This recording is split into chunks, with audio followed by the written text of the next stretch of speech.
I have a Michael Jordan stand-up that's... Oh, I think I saw that, yeah. Yeah, like 6'6". A buddy at my school, he has a cutout of Dwayne Johnson. Oh, yeah, The Rock. Standing in the mirror, like not mirror, the window of his dorm. Oh, so yeah. when you're walking by, you just see like a cutout of Dwayne Johnson. And like for Halloween, they got him like this little like straw hat they put on him. Yeah. And it's terrifying but hilarious.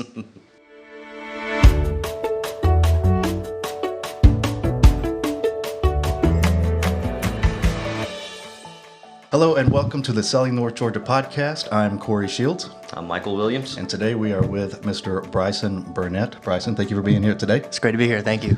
So let's talk a little bit about your involvement with film. How'd you get into it? And you're with Step Studio. So kind of start us, how did you get into film and what do you got going on now? I've always been like a big film guy. I was born in Dalton, grew up in Dalton, and my dad is big movie guy. He loves like 80s and 90s movies, and so like when everybody else was watching like SpongeBob and stuff like that, he would like sit us down and we'd watch like Forrest Gump or The Goonies or something like that. Yes. Indiana Jones, Star Wars. And you still haven't named my favorite movie of the 80s. Keep going.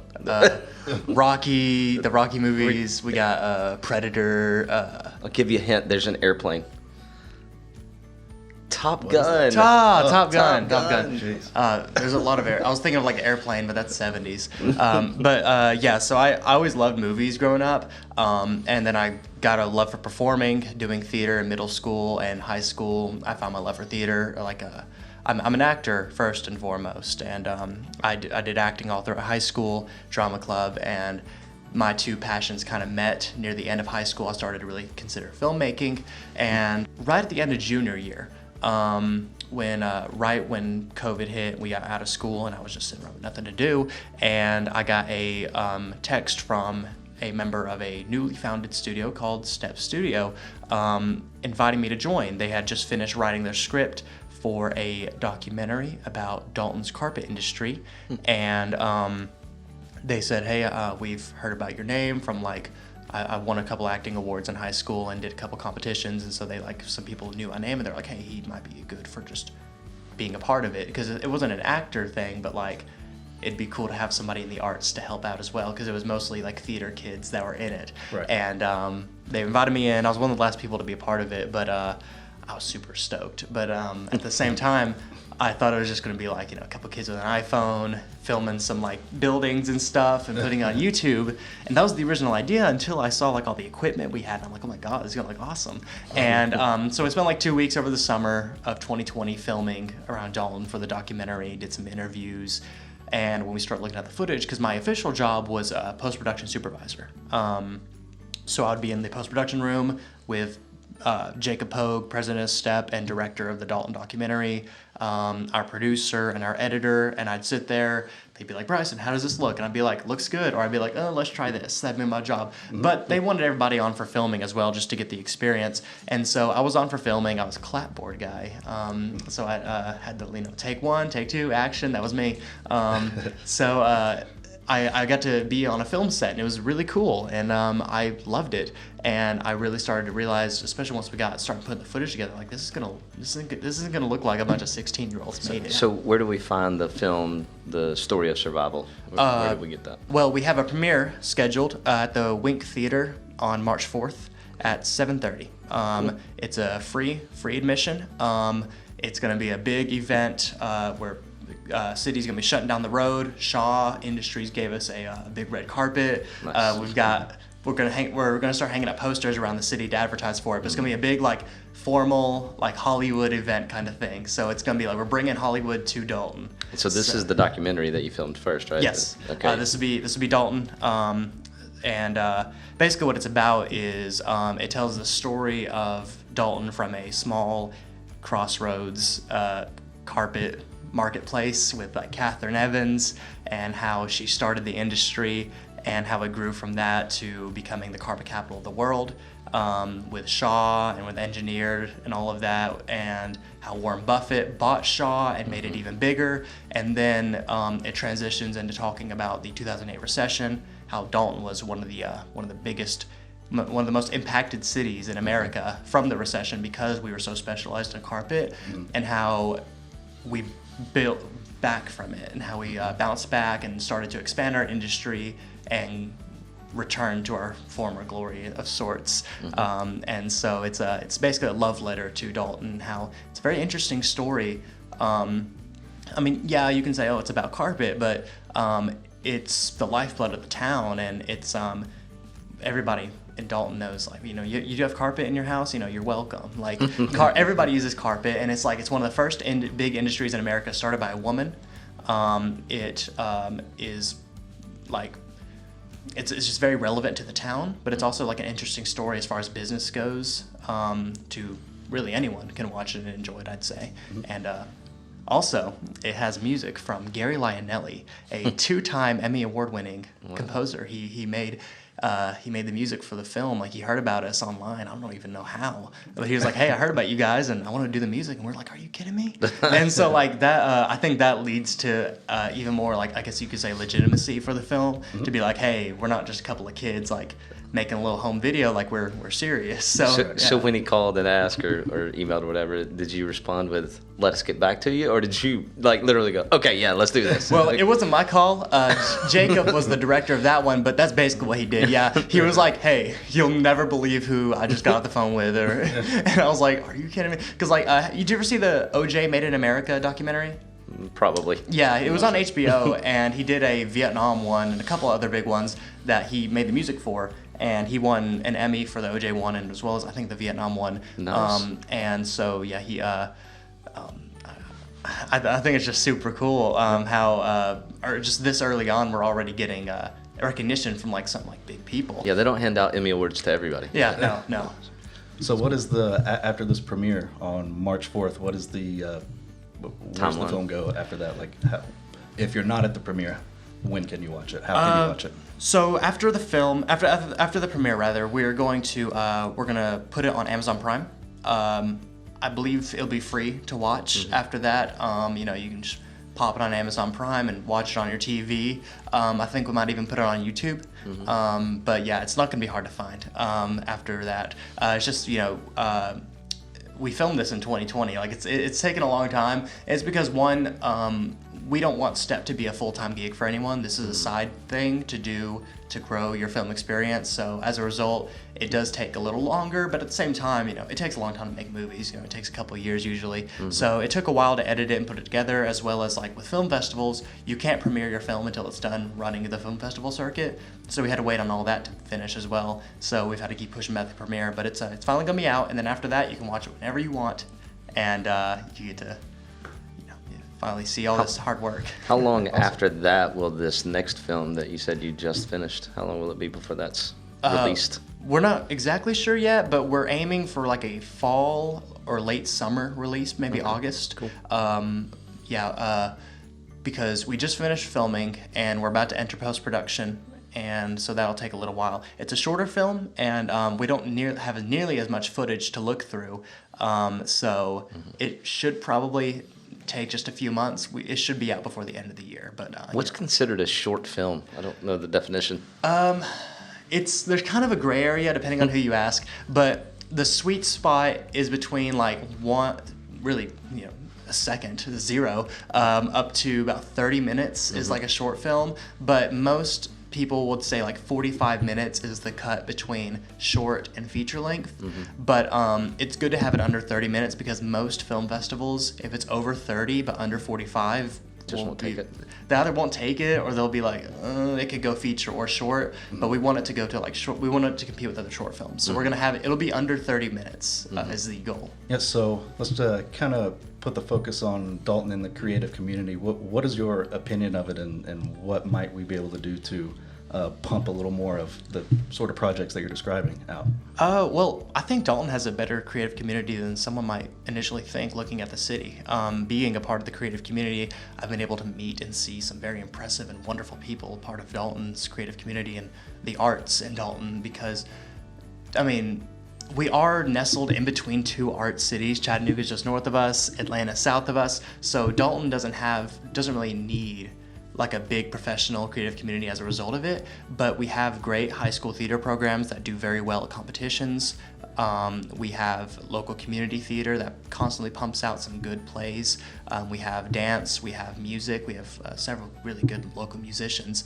And I think it's just doing nothing but growing, really. Now with STEP, we have film, and it's a really, really unique opportunity that you don't really see elsewhere, where it focuses on students, but it's also at the same time not like some kind of school thing. It's totally independent, and it's for students, and it's free to join. We don't turn anyone away. And so I think this is like the next big step in Dalton to grow as a creative community.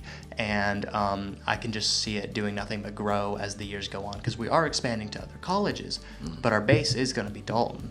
And it's where we get started. It's where our first film was. And so that's going to lead to a lot more exposure to the city.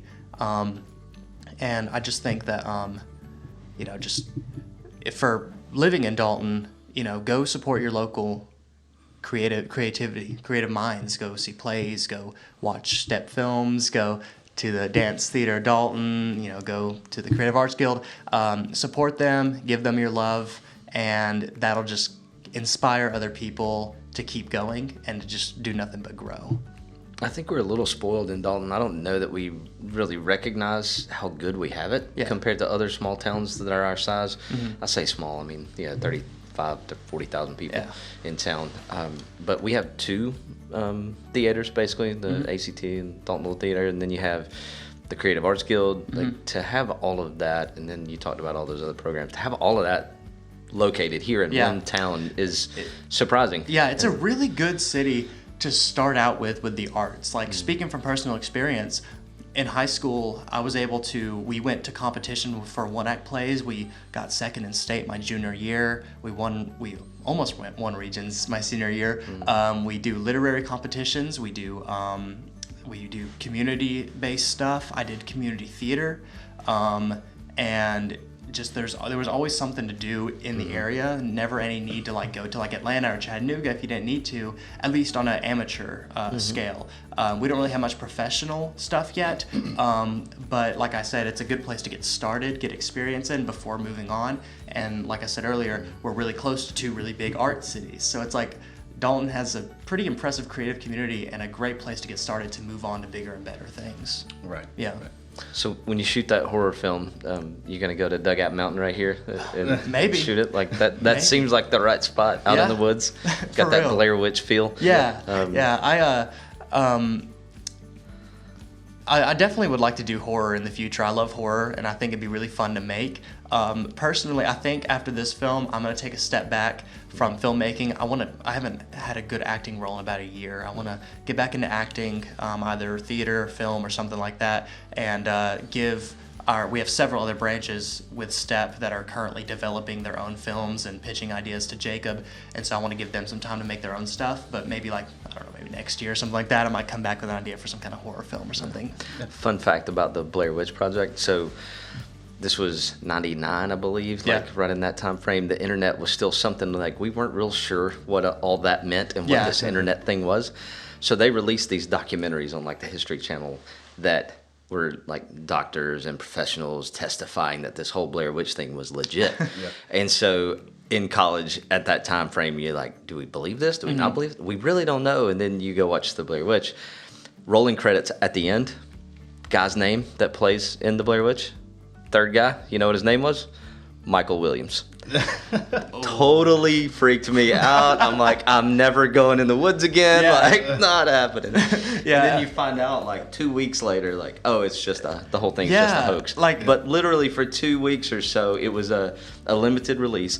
So I was living in Kennesaw at the time. We had to drive down to some seedy back road in Atlanta that this was the only place you could watch it. So for 2 weeks, we thought it was a legit documentary. Oh my God. And then it comes out later that, oh no, this whole thing's a hoax. No, I feel like we have just passed the era where you can do that. Because I remember people thinking that Blair Witch was totally real. Yeah. And my brain then goes to the band Kiss. People thought that they were really not human.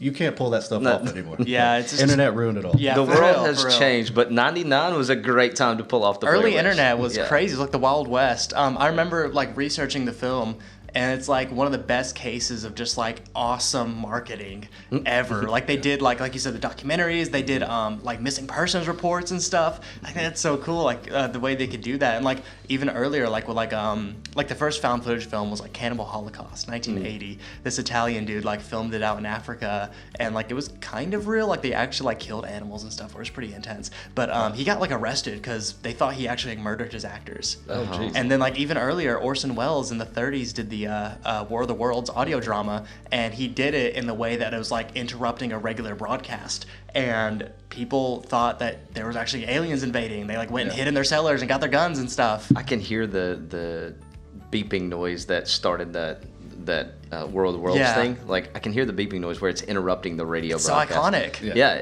Yeah. Like, if you played that, people are like, oh yeah, I recognize that, and then Yeah. you tell them like, oh, that's where it's from. It's so hard to do stuff like Yeah. that. Like nowadays, you got something coming up called ARGs, like alternate reality games, where they use like videos and websites and stuff to simulate reality by like making it seem like interrupted broadcast or found footage kind of things, but like in not like a more traditional sense. And it's really cool how they do it using like little messages and codes and stuff. But like at the same time, it's just the mystery is gone because you know that you understand going in that it's made to seem real, but it's not real. Yeah. So at the very most, you can trick your mind for a moment thinking it's real, but you're not going to see that stuff anymore. People tricking you into thinking like Right. this actually happened, which is sad. Yeah. Yeah, so just to kind of wrap this thing up, I want to go back to when we were talking about just growth and development in the creative community. Yeah. So a big part of what we do here in real estate, we try to develop areas that are currently just nothing going on. Right. Maybe you got a empty piece of land or something. So we try to develop that, bring somebody in to make something of it. So just in your opinion, what sort of development would you like to see here in town? Sounds like he wants to see a professional theater. Yeah, I was about to say, feel like that would be an easy go-to. That'd be awesome. I think because I'm so art focused, I think we got great industry, we got great business, great location. I think we just need to continue to develop our art community because, like I said, it's a great place to get started. But that doesn't mean we need to stop where we are. Like STEP is like I said, the next big step, pun intended, to growing our arts. I think professional theater, or if STEP, we have an office on Thornton Avenue in like an office building, but I think like an actual like a studio, like a set or something like that. I don't know, but I think just continuing to put funding and attention and support to the arts, we'll continue to see like theaters will grow and get bigger and more attention, and we might start getting like professional companies coming in, and I think that'll make Dalton even more attractive because like Dalton is, like you said, it's like 30,000 people, but like not a lot of people know it because it's just carpet. Like, it's not very interesting to the average consumer. Like, you don't go to Atlanta to see, let's go look at the, the shoe factory they got, It's like go to Atlanta to go watch Hamilton or go see a big film, like a great grand theater or something like that. Like, art makes a community like thrive. It's like, like I say, like I work to live, I live for art kind of thing.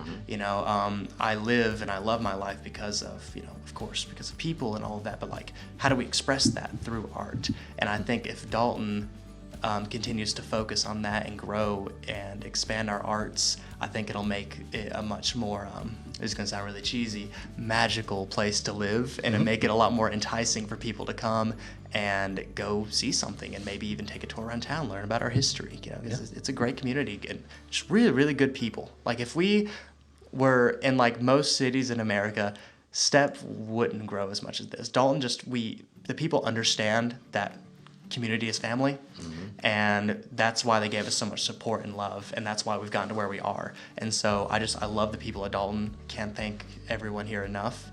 And so I think this was a great place for art because art is very much people focused. Sure. So I think Dalton's a great place for that.